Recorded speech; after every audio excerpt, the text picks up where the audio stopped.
Nou nog steeds by rit, 29ste Oktober en dit is die 31ste lesing. Ek het gekyk, dit is die regte nommers hoor, Amina. Goed. Ek wil net 'n stukkie voor die rit 2 inbring. Onthou nou almal, rit 1 het ons nou mooi gister na gekyk en gesien dat dit eintlik op innerlike waarheid, of kom ons sê hemelse waarheid, het dit gegaan oor Naomi, die moedergees, wat 2 skoondogters aan die ander kant in die besoedelde gebied van Moab, wat ons dan gesien het, is die gevalle ryk van Lucifer. En dat een dogter besluit om in daardie besoedeling te bly, by die afgode, en die een dogter kom terug saam met Naomi en sê, "U God is my God. Die volk is my volk." En dit stel dan die 2 rebelle groepe voor, wat nou gevorm word en geleer word in 2 verskillende geeste. Die een wat Lucifer agterna geloop het, die derde, hulle bly by die Orpa gees, as ons dit so kan stel, maar die wat nou terugkom, die moeder vat nou vir rit terug na die suiwer gebied toe. En ons sien dan ook dat die diensmeisies vanuit daardie 7 geeste is dan almal betrokke om hierdie ritgees te help vorm, sodat sy dan uiteindelik die vrou van Boas kan word. Boas is Yeshua. So, in die geestelike, het die gees van waarheid eers gevorm, nadat die leuen tevoorskyn gekom het.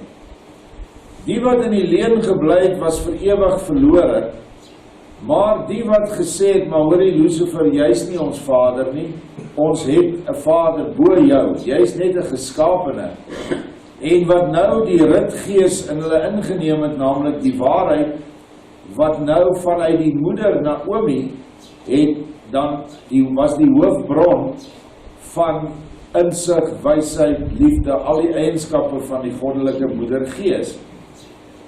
So het hulle dan meer en meer waarheid verkry, maar omdat hulle die leuen herken of gesien het, omdat hulle boosheid gesien het, kon hulle nie uit daardie gebied kom sonder 'n manlike verlosser nie. Almal in daardie gebied van Lucifer, waaruit ons ook kom, was geskape in daardie ryk.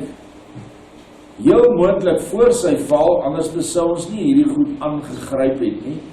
Maar so is biljoene en biljarde engelwesens geskape na sy val. Met watter gees is hulle geskape, want ek het julle verduidelik, die manlik positief en die vroulik negatief is hoe verwekkings plaasvind. As die vroulik nou Satana is, wat gebeur het na biljoene eons, het Satana gevorm en al hoe slegter en boser geword, dan is dit mos nou uit die aard van die saak dat 'n bose engelgees gebore gaan word, en nie 'n goddelike ligengelgees soos wat Lucifer aanvanklik was, want hy skep met die krag van Vader, maar na sy beeld, en nou het sy beeld verrot geraak. So nou sit ons met al hierdie geeste wat geskape was, hoofsaaklik voor die tyd wat Lucifer gerebelleer het, en hulle het al hierdie goed gesien, en hulle sien dit, en nou kan hulle nie in Vader se koninkryk inkom nie, want in Vader se suiwer koninkryk, wat bestaan uit die 7 engelgeeste op die bord daar, en die 2 wat nie geval het van die 3 nie, dis 9 engelgeeste, dis 9 engelryke. Hulle ken nie moord nie, hulle ken nie verkrachting nie, hulle ken nie rebellie nie, opstand, liefdeloosheid, hoogmoed, eie liefde, al die goed kan jy maar noem. Hulle ken dit nie. So sou Vader, die wat nou nie agter Lucifer aangevat het, sê, "Oké kerels, kom, almal van julle uit hierso, kom, besluit waar julle wil wees, jy wil na Michael toe gaan, jy na Uriel toe."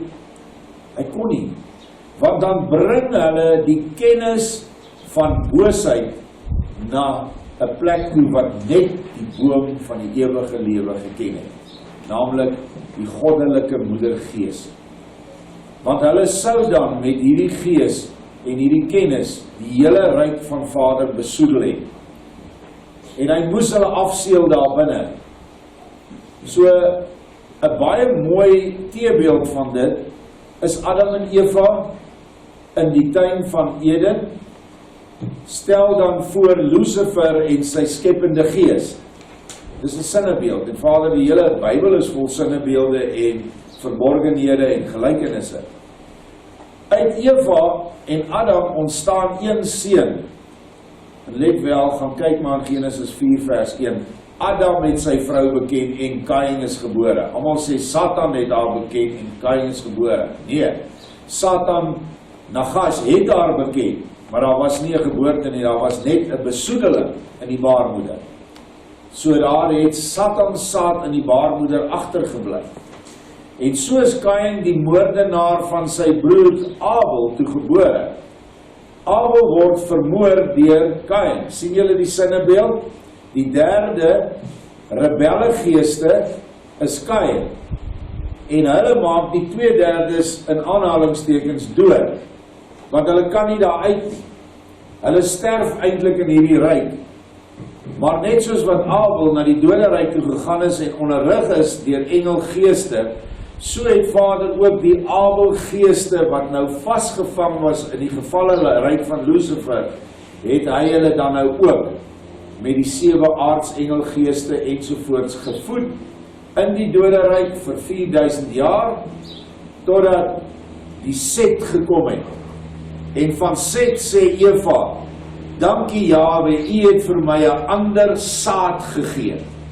Let wel, nie 'n ander seun nie, 'n ander saad, 'n suiwer saad, 'n wit bul volgens Henog 85.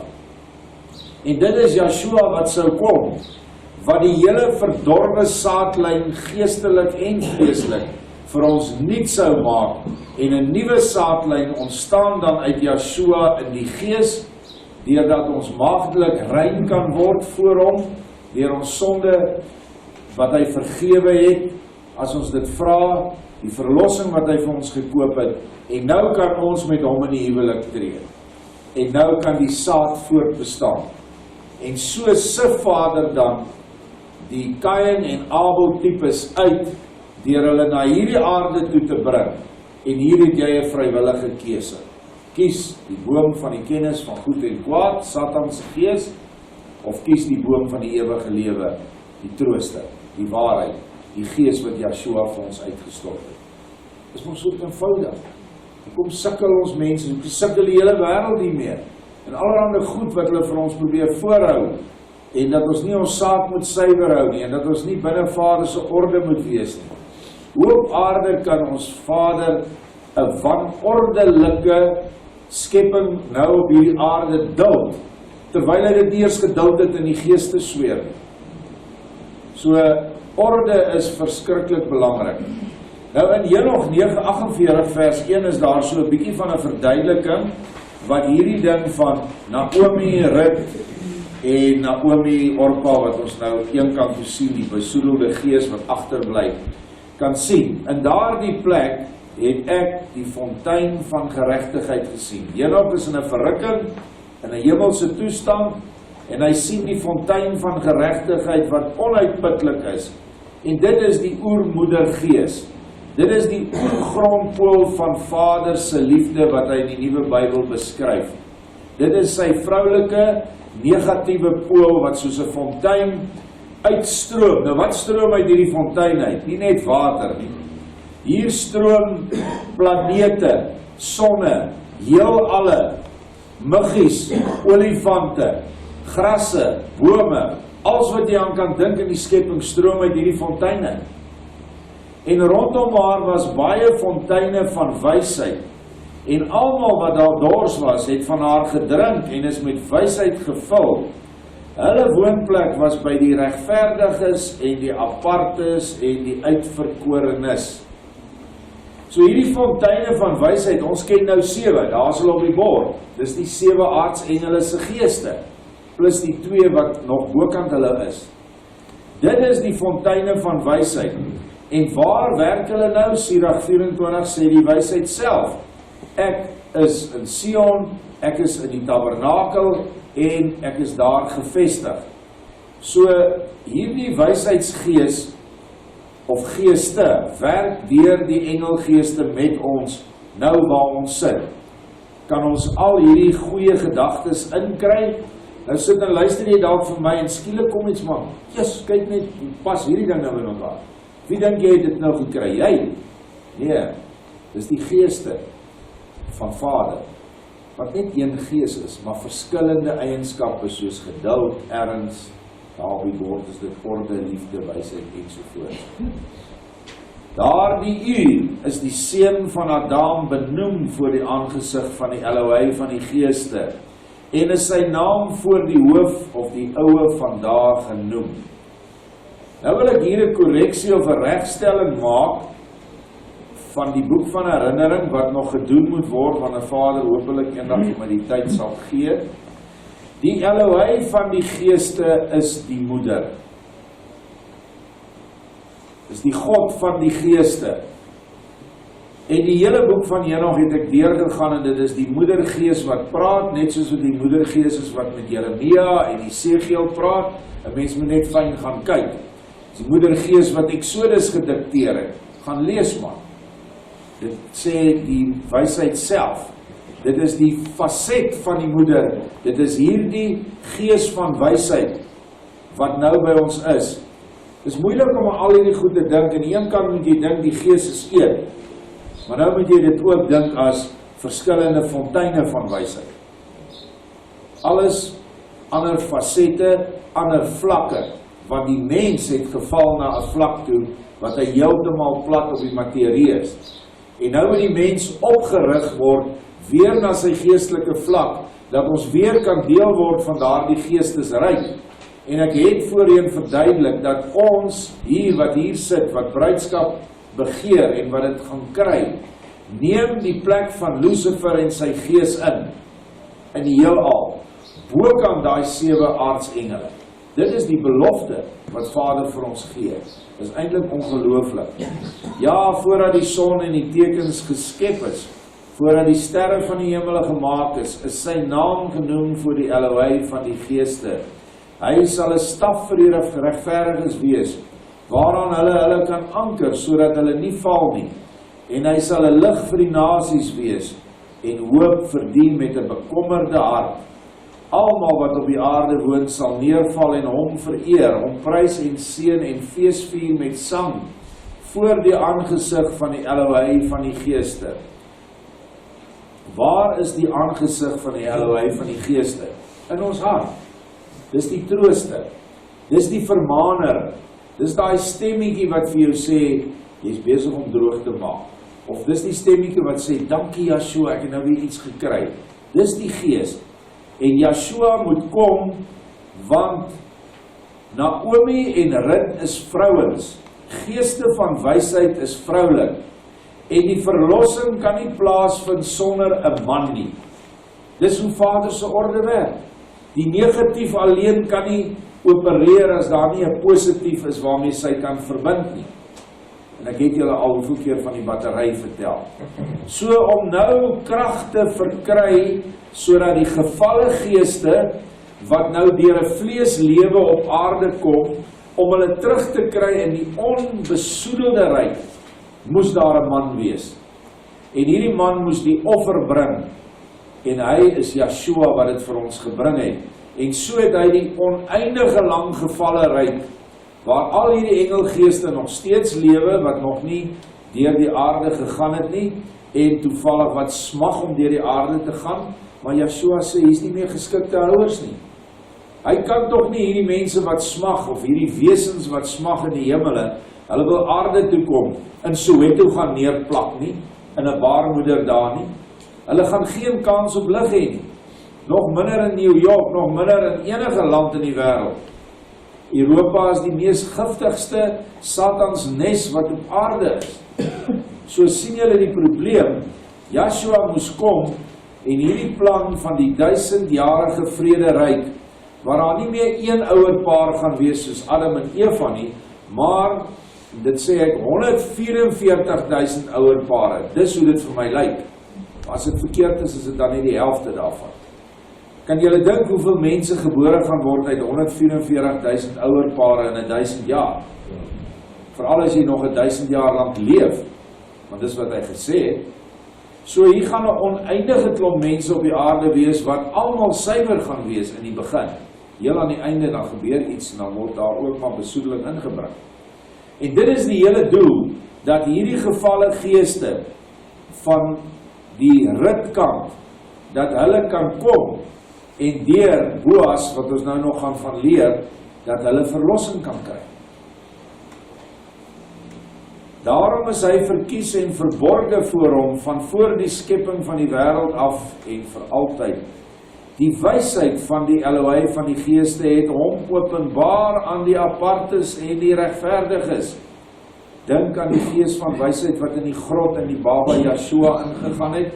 Dink aan die duif wat neergedaal het toe hy uit die doopwater uit opstaan. Dit is die gees wat in hom was en wat hom dan geopenbaar het as die seun van God en uiteindelik vir die mense wat dieper kyk as God Elohim self. Want wat anders kon die Vader uit homself verwek as homself? Dink nou mooi daaraan. Want Yeshua is 'n suiwer hemelse verwekking.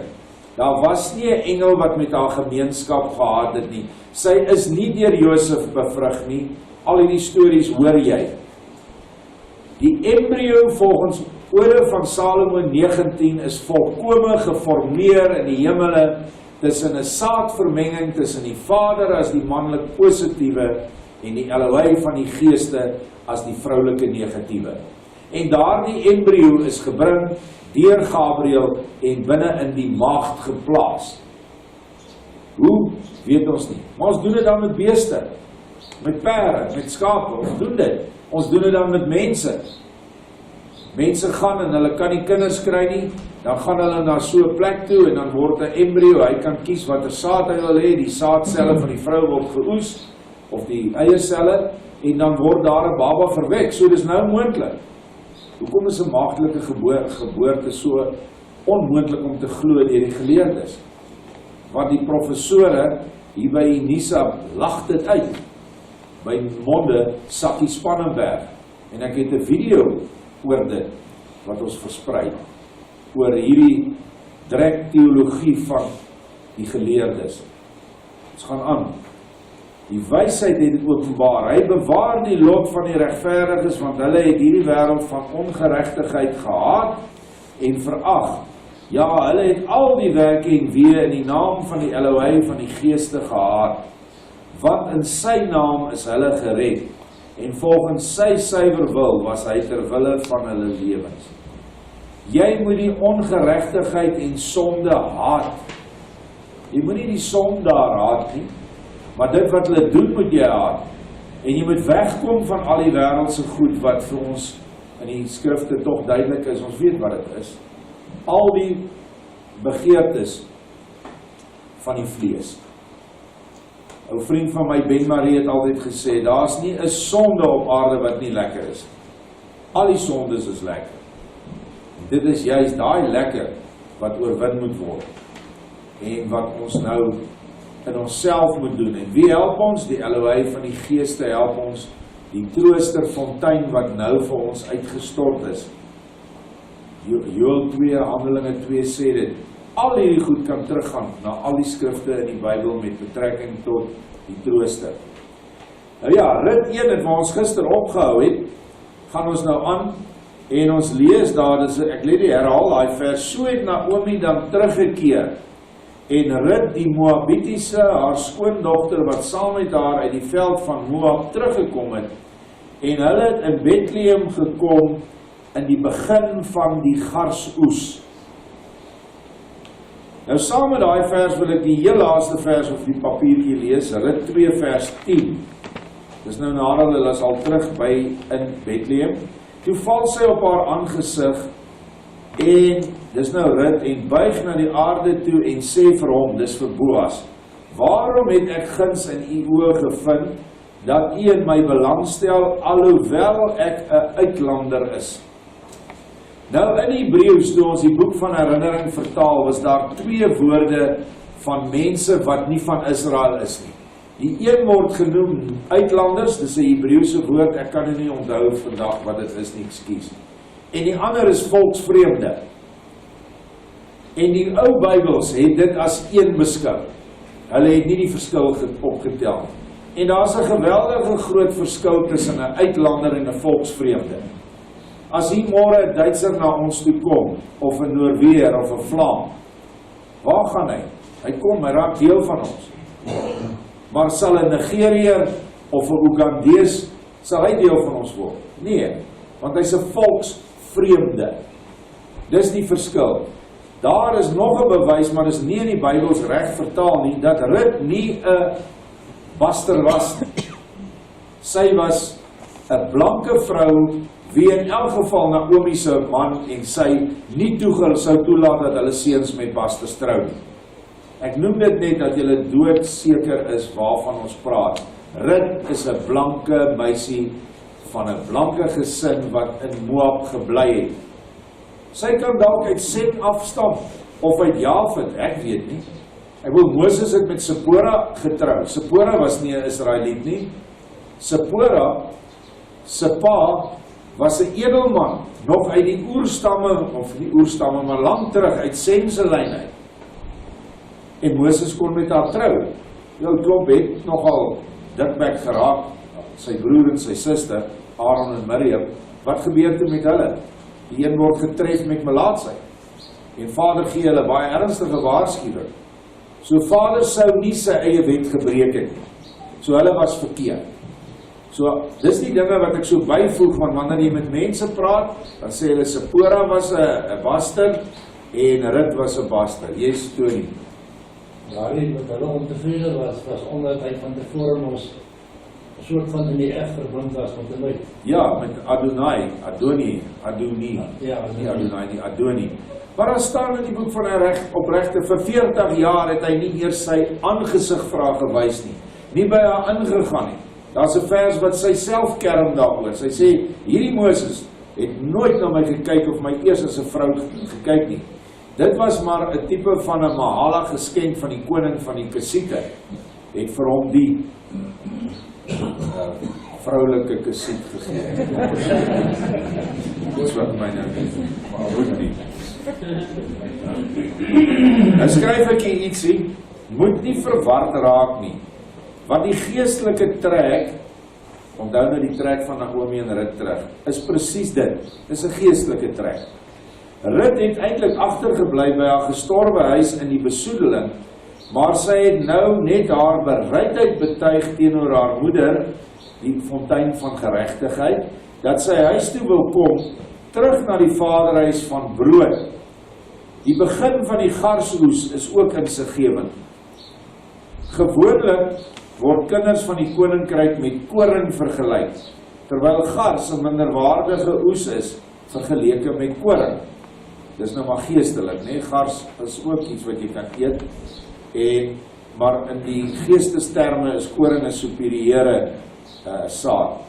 Wat daardeur aandui dat hierdie oes in Lucifer se gevalle koninkryk totaal geestelik anders sal wees. Want waarheid is nou net gevorm. Dis soos ek vir julle nou verduidelik het. Leuen het ontstaan en waarheid is gevorm. Sy het nou haar bereidheid betuig om hierdie oes in te bring.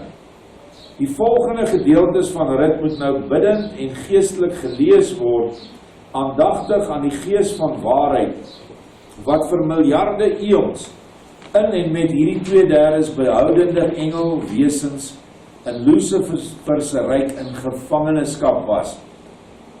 Daar was geen vooruitsig van verlossing nie, want Lucifer en sy 1/3 engelgeeste het net al hoe boser geword.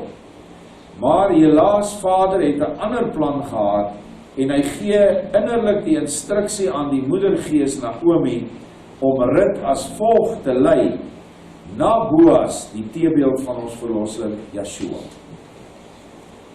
Hierdie geen vooruitsig van verlossing nie, weer eens was omdat hulle nou vasgevang was, wel gevoed word deur die moedergees via die gees van waarheid, deur Naomi, maar via Rut, wat nou in hierdie gebied die garsoes gaan inbring.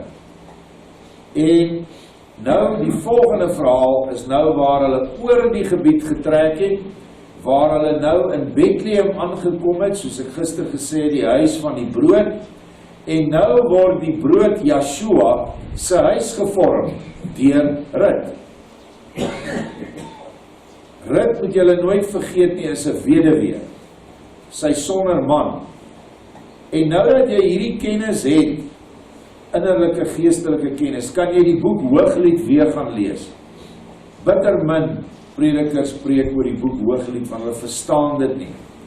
Eerstens is dit onduidelik, behalwe in die boek van herinnering, is die twee gesprekgenote, die man en die vrou, is geskei. So jy weet wanneer die man praat, en dit is nie Salomo en sy vrou vanuit, wat is die vrou die van die Skeba, die koningin van Skeba nie, want almal sê dit, want daar staan, ek is swart en lieflik. Dit is die geestestoestand van Rut, van die trooster, want die glans wat sy graag wil hê, wat Yeshua vir haar kan gee, het sy nog nie gehad nie. En sy praat heeltyd met Yeshua, dit is die twee gesprek, Yeshua en die trooster. En die trooster sê, ek is agter tralies. Die trooster sê, ek lê diep in die rotsklowe, maar ek is lieflik. Gaan lees daai verhaal weer, en dan sal jy sien wat 'n wonderlike openbaring van die trooster daarin verborge lê.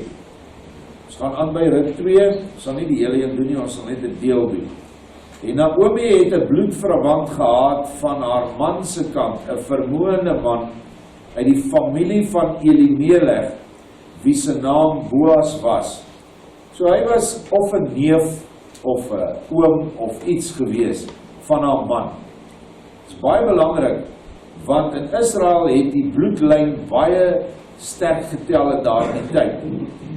Dit was so erg gewees, dat wanneer 'n broer sterf, voordat hy by sy vrou 'n kind verwek het, dan moet die volgende broer, die naaste broer, moet haar in sy huis inneem, en dan 'n kind by haar verwek, en dan staan in die Bybel, sodat daar 'n nageslag vir die gestorwe broer kan wees. Dis interessant.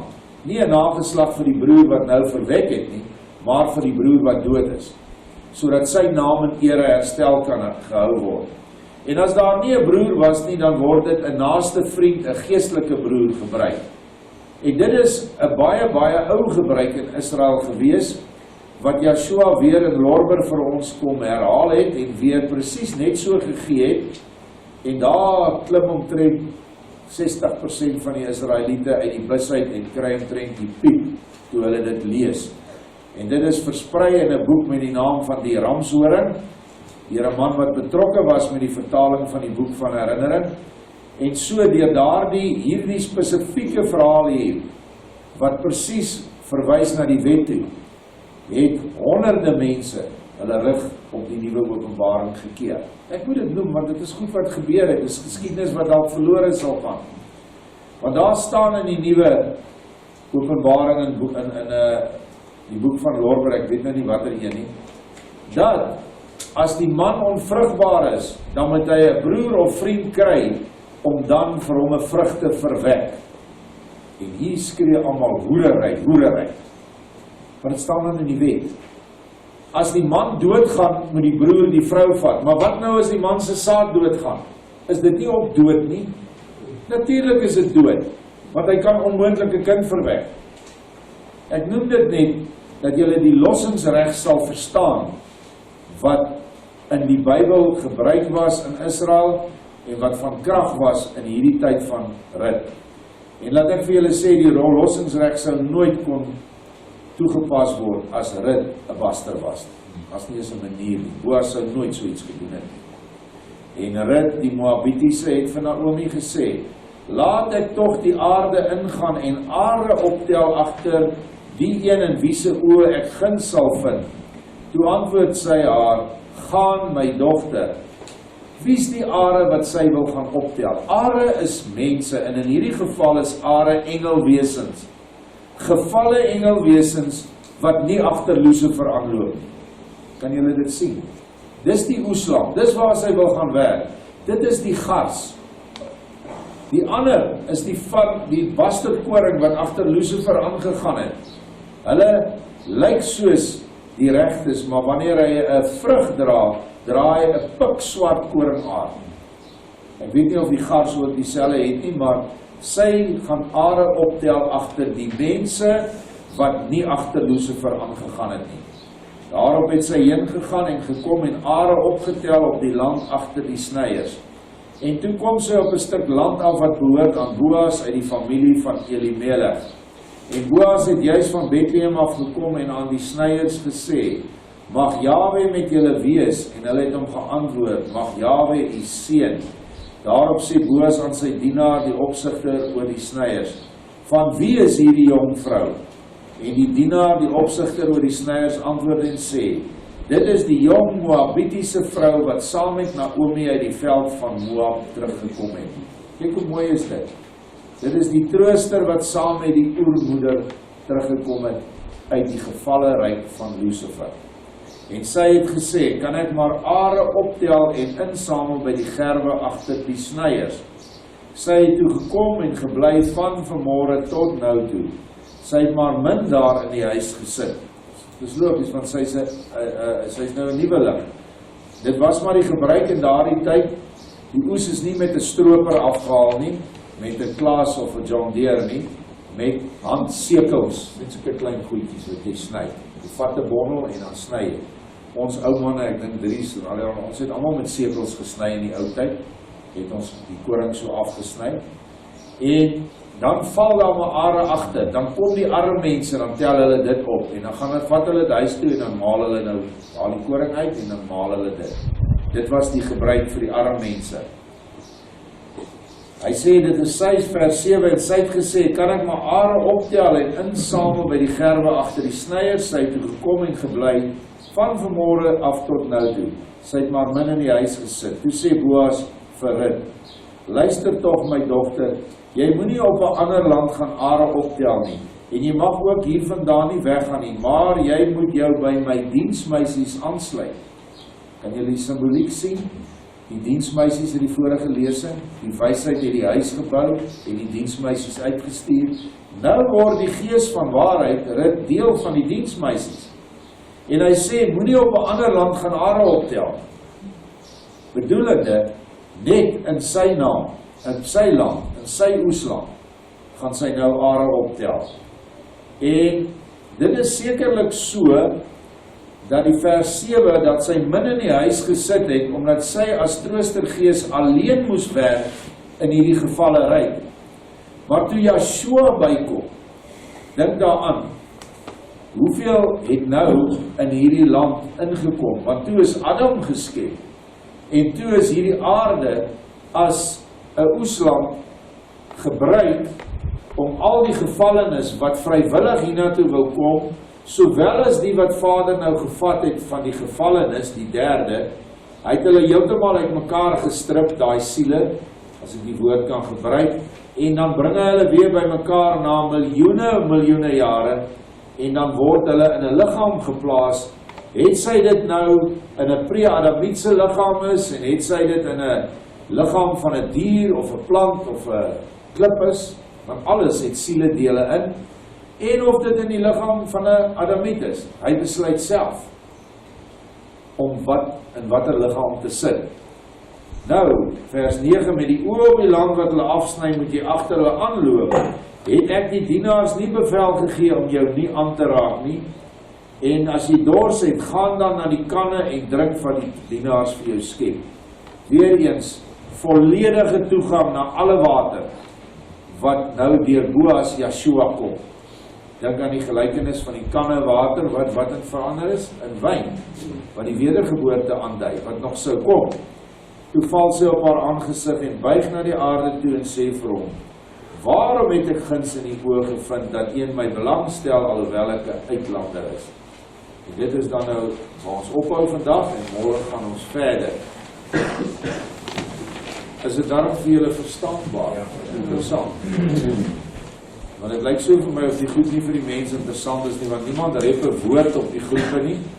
Ek wil nie 'n hande klap hê nie, dit soek ons nie, of wat ook al nie, maar mense sal net graag wil hoor, Jesus, man, wie, jy het dit nie raak gesien nie. Wie, daar's nog iets wat bykom, of dink hieraan.